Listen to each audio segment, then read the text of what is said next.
संत की सच्ची कहानी जो आपकी सोच बदल देगी। एक महान संत थे जो बहुत ही प्रचंड तपस्वी थे। उन्हें कई शास्त्रों का ज्ञान था, कई श्लोक मुंह जवानी याद थे। उनकी बुद्धिमानी के चर्चे मीलों तक थे। संत दिन रात प्रत्येक पल भगवान की भक्ति में लगे रहते थे। कठिन से कठिन तपस्या करते थे, लेकिन उन्हें सेवा में रुचि नहीं थी। उन्हें लगता था सेवा से ज्ञान नहीं मिलता, केवल ईश्वर के ध्यान से ही जीवन तरता है। इसलिए वे दिन रात ईश्वर भक्ति में तल्लीन रहते थे। ना उन्हें किसी से कुछ लेना था, न देना था, न किसी का भला करते थे और ना ही बुरा। ऐसे व्यक्ति से समाज को कोई खतरा नहीं होता, उन्हें लोग अच्छा मानते ही हैं। इसी कारण इनकी प्रसिद्धि सभी जगह थी। एक दिन संत अपनी साधना के लिए वट वृक्ष के नीचे बैठे। अचानक ही वहीं बैठे बैठे उनके प्राण निकल गए।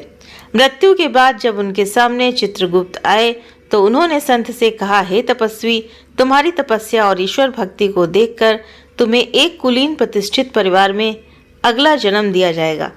ये सुनकर जो संत थे वो दुखी स्वर में बोले, हे चित्रगुप्त, मैंने वर्षों तपस्या की, उसमें कोई कमी नहीं रखी, किसी प्राणी को दुख नहीं दिया, फिर भी मुझे मोक्ष की प्राप्ति क्यों नहीं हो रही है।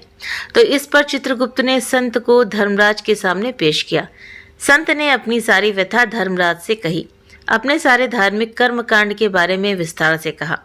ये सब सुनकर धर्मराज मुस्कुराए और उन्होंने कहा, हे वत्स, वास्तव में तुम मानव धर्म को जान ही नहीं पाए। मुझे पता है तुमने कठिन से कठिन तप किया, किसी को कष्ट नहीं दिया, लेकिन तुमने परोपकार भी नहीं किया। अपने अर्जित ज्ञान से किसी अज्ञानी की मदद नहीं की, किसी रोगी का उपचार नहीं किया, किसी भटके राही को सही मार्ग नहीं दिखाया। वास्तव में तुम जानते ही नहीं हो कि परोपकार ही असल मायने में मानव धर्म है। सेवा भाव ही मानव जीवन का आधार होना चाहिए।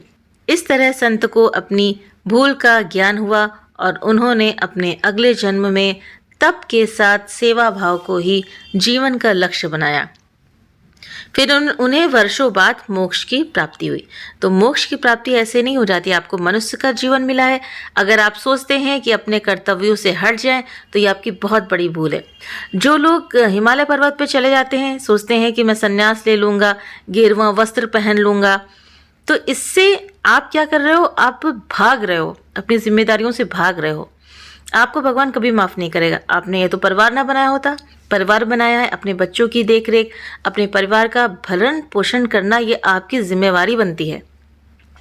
अगर आप ये सब त्याग करके चले जाते हो हिमालय पर्वत पे और कहते हो मैं संन्यास ले लूँगा, तो क्या आपको मोक्ष की प्राप्ति होगी? नहीं होगी। वो इसलिए क्योंकि वहाँ पर भी जाने के बाद में आपको अपना पेट पालने के लिए कुछ तो करना पड़ेगा, भिक्षा मांगना पड़ेगा ना, तो भिक्षा मांग के उसको बना करके खाना पड़ेगा।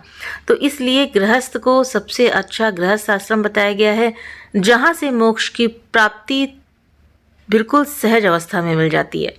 भगवान का भजन करना और परिवार की जिम्मेदारी, समाज में अगर आपके पास में है, धन है, तो आप सबकी सेवा करिए। किसी को ज़रूरत है, ज़रूरतमंद को, तो उसको दीजिए, क्योंकि भगवान ने आपको इस लायक बनाया है। अगर आपका तन स्वस्थ है तो आप देख रहे हो कि आपके घर में किसी कोई बीमार है, कोई प्रॉब्लम में है, तो उसकी आप सहायता करो। बाहर अगर दिख जाए तो उसकी सहायता करो। ये होता है परोपकार और इससे ही मोक्ष मिलता है।